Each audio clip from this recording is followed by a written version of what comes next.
来看到台南，这是由台南市政府伫咧河乐广场打造的爱情下原池，布置超过10万粒粉红色的球，请真侪民众来遮翕相。不过民众就嫌讲，这看起来就亲像是金宝丽两共款。有人质疑讲，塑胶球遐尼济是无环保，甚至网络顶头有人伫咧乱传讲，这活动会提早结束。即马这个管理局也出面来回应啊，因是尊重多元意见，也强调这活动有到6月底。 1万粒粉红色的细粒球伫河乐广场边仔有玫瑰花做装塔，这是台南市管理局打造的爱情下原池。虽然伊拄好暂时休困无开放，不过有完真侪人来遮行搭翕相做纪念。那池内塑胶球即阵引起讨论，有人讲看起来哪像金宝丽的呢？嘛有人讲真有浪漫的气氛，甚至有人伫网络风声活动向提早要伫5月底结束。管理局出面补回，会到6月底。有点像福寿螺。 但是就人家用心装饰就，也还算还不错这样。翕一个相诶，按欢喜就好，我是感觉安尼就好啊。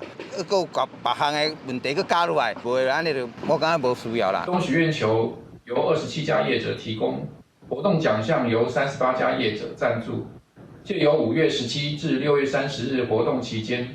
营造浪漫氛围。现场嘛设有假机台啊，内面有一粒爱心球，通互人写愿望，嘛有观光票券，为了带动观光，这回政府联合在地观光产业协会办活动。不过文化界是建议，台南城做文化古都，来伫观光活动内底加入在地文化元素，唔来当增加深度，把当城做专带观光文化兼顾的示范。以前是这个运河台南端的码头，市区这一端的码头，这个地方它有很多的故事。 去谈一下原来这条运河100年的这件事情，没有把它把握住，我觉得蛮可惜的。应该是爱甲台南在地文化有去较接近的会较好。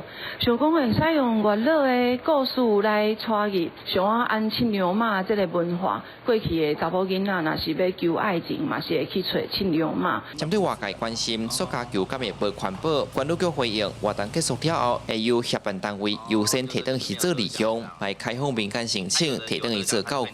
因嘛讲尊重多元意见，未来持续调整，互活动更加完善。记者出台南采访报道。